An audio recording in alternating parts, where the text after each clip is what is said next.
서울 신도림동 콜센터 집단 감염으로 코로나19가 새 국면을 맞고 있습니다. 박원순 서울시장도 집단 감염의 3차 파도 시작을 우려했습니다. 1월 첫 번째 확진자 발생 이후 2차 대구 경북 확산에 이어 3차 수도권 확산이 시작됐다는 겁니다. 신도림동 콜센터 관련 확진자는 100명 가까이 늘어났고 줄어들던 하루 확진자 증가폭도 오늘 다시 증가세로 돌아섰습니다. 신도림동 현장에 나가 있는 우연기 기자 연결하겠습니다. 네, 이 건물에서 정확히 모두 몇 명의 환자가 나온 겁니까? 네, 서울 신도림동 코리아 빌딩 보험사 콜센터 관련 코로나19 확진자는 오늘 오후 6시 반 기준 총 98명입니다. 콜센터 직원과 또 교육생 확진자가 총 80명이고요. 나머지 18명은 이들의 가족 등 접촉자입니다. 지난 8일 이 건물 11층 콜센터 직원이 처음 확진 판정을 받은 지 사흘 만에 확진자 수가 100명 가깝게 늘어난 건데요. 콜센터 직원 가족 등 접촉자의 감염 보고가 계속되고 있고 이 건물 7층에서 9층에 있는 다른 콜센터 직원 510명도 자가격리 상태로 검사 결과를 기다리고 있어 확진자는 더 늘어날 가능성이 있습니다. 네, 그렇다면 이게 처음 확진자가 나온 이 11층 콜센터가 있던 11층 외에 더 번지진 않았습니까? 예, 아직까지 보험사 콜센터가 있던 11층 외에 다른 층에서 확진자는 없는 걸로 알려졌습니다. 어제에 이어 오늘도 콜센터 건물 앞 선별진료소에서는 건물 내 오피스텔 입주민과 인근 주민 등 490명에 대한 검체 채취를 진행했습니다. 콜센터 집단 감염 사태 등의 영향으로 어제 131명이었던 일간 추가 확진자는 오늘 200명대로 늘어났습니다. 지금까지 서울 신도림동 코리아 빌딩 앞에서 전해드렸습니다. 신도림동 콜센터 직원은 주로 여성들이었습니다.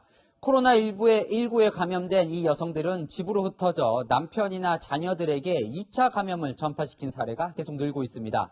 이 때문에 수도권 전체가 초비상입니다. 조영민 기자입니다. 신도림 콜센터 관련 확진자가 나온 지역은 계속해서 늘고 있습니다. 서울에선 중랑구와 서대문구 콜센터 직원과 교육생 등이 추가로 확진 판정을 받았습니다. 서울시 거주 확진자들에 대해서는 역학조사를 철저하게 실시 중이고 경기, 인천 등 수도권 지자체와도 긴밀한 공조체제를 유지. 서울에선 콜센터 직원 가족의 감염 사례가 속속 보고되고 있습니다. 강서구의 추가 확진자 5명 가운데 3명이 콜센터 직원의 가족으로 확인됐고 양천구에선 확진 판정을 받은 콜센터 직원 2명의 부모와 자매가 추가로 감염됐습니다. 관악구에서도 콜센터 직원 3명의 딸과 아들, 남편이 추가로 확진됐고 구로구에선 현역 군인인 콜센터 직원 아들이 감염됐습니다. 가족이 아닌 접촉자의 감염 사례도 보고되고 있습니다. 인천 계양구에선 콜센터 직원과 같이 밥을 먹은 지인이 확진자로 추가됐습니다. 경기도 역시 확진자의 가족과 접촉자 관리에 비상이 걸렸습니다.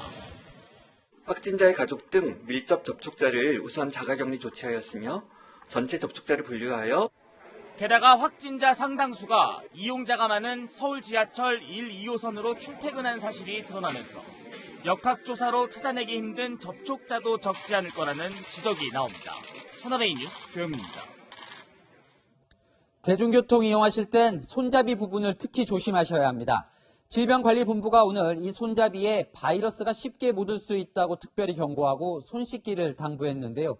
신도림 콜센터 직원들이 감염 후에 선별진료소로 오갈 때도 버스나 지하철을 이용했습니다. 김지학 기자입니다.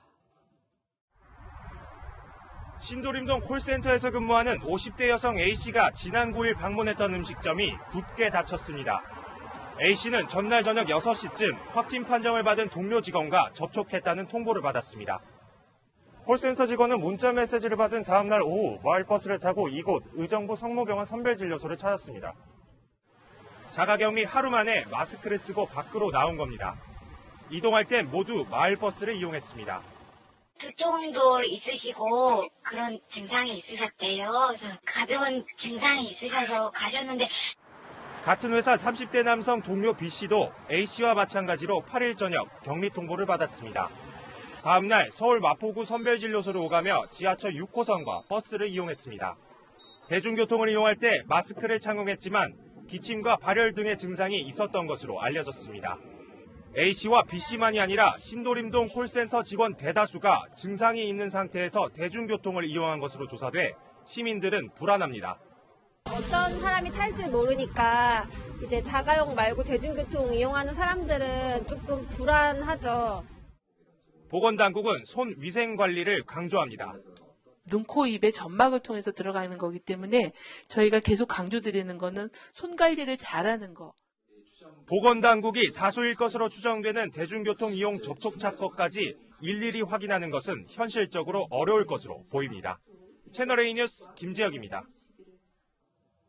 이 신도림 콜센터 확진자 직원 중에는 열이 나는데도 대중 사우나나 동네 약국 등을 돌아다니는 이들도 있습니다. 확진 판정 전에 단순한 감기로 여겼기 때문인데 복잡한 동선 때문에 수도권 여러 지역들이 비상이 걸렸습니다. 서상희 기자입니다. 약국 문이 굳게 닫혔고 약국 내부 조명은 모두 꺼져 컴컴합니다. 출입구엔 공적 마스크 판매를 잠시 중단한다는 안내문이 붙었습니다. 지난 토요일 오전 이 약국에 들어왔던 신도림동 콜센터 40대 여직원이 어제 확진 판정을 받았기 때문입니다. 여성이 마스크를 샀던 약국은 내부 방역기, 임시 휴업에 들어갔습니다. 깜짝 놀랐죠. 애들 온다 해도 못 오겠어요. 마스크 사고 찜질방 간 것만 나오던데. 보건당국이 여성의 동선과 증세를 조사했더니 약국을 찾은 토요일부터 미열과 두통 증상이 있었습니다. 하지만 여성이 근무하는 신도림동 콜센터 직원들 가운데 최초 확진자가 나오지 않아 자가격리 통보는 받지 못한 시점이었습니다. 여성은 같은 날 오후에도 동네 사우나에서 5시간 정도 시간을 보낸 뒤 밤 9시쯤 귀가했습니다. 사우나 입구에는 이번 주 금요일까지 임시 휴업한다는 안내문이 붙어 있습니다. 직장 동료가 확진 판정을 받았다는 사실을 전달받은 건 다음 날인 일요일. 월요일 아침 택시를 타고 영등포구 보건소를 찾아가 검사를 받았고 어제 오전 확진 판정을 받았습니다. 보건당국은 동네 약국과 다중시설 등을 이용한 추가 접촉자가 있는지 역학조사에 나섰습니다. 채널A 뉴스 서상입니다. 서울 신도림동 콜센터 감염 사태의 불똥은 제주도까지 튀었습니다. 콜센터 직원 한 명이 감염 다음 날로 추정되는 지난주 제주를 여행했습니다. 비행기에서 내린 뒤 제주에서 버스를 타고 식당과 마트, 펜션 등을 돌아다녔습니다. 이은우 기자입니다. 어제 코로나19 확진 판정을 받은 40살 여성이 서울 신도림동 콜센터를 그만둔 건 지난 6일. 보건당국은 이 여성이 그날 동료와 접촉해 감염된 것으로 보고 있습니다. 이 여성은 이튿날 제주행 아침 비행기를 탔습니다. 동행 없는 당일치기 여행이었습니다. 기사 식당에서 아침을 먹고 오후엔 관광명소 3곳을 잇따라 들렀습니다. 이 과정에서 버스를 4번 탔습니다. 오후 3시엔 대형마트를 들렀다 펜션에서 3시간 30분 정도 휴식을 취한 뒤 서울로 돌아왔습니다. 이 과정에서 밀접 접촉자로 분류돼 격리된 사람만 33명입니다. 이제 그렇게 하라고 보고서는 받아보지 그렇게 하고 있어요. 짧은 시간이지만 사람이 많이 모이는 곳을 잇따라 방문하면서 추가 감염 우려도 커졌습니다. 특히 제주도는 같은 버스에 탔던 승객들의 신원을 파악하는 데 주력하고 있습니다. 아직 파악이 되지 않은 부분은 버스 탑승 승객에 대한 것인데요. 관련 사항은 계속 조사를 하고 있습니다. 코로나19 증상이 있는데도 제주에 간 것 아니냐는 의혹엔 조사 결과가 엇갈립니다. 서울 동작구 보건소는 여행 사흘 전부터 증상이 나타났다고 했지만 제주도는 무증상 상태에서 여행한 것이라고 반박했습니다. 역학조사반에서 이제 조사를 하셨는데 그냥 이무통 증상이 3월 4일자로 발현되었다. 여기까지만 저희는 이제 그 공개사항을 받은 거지. 바깥차로 움직이는 사람이에요. 그래서 열나고 기침하고 온 사람이 저 옷 벗지면 되잖아요. 조사 기간에 따라 다른 결론을 내리면서 방역에도 혼선이 생기고 있습니다. 채널A 뉴스 이은우입니다.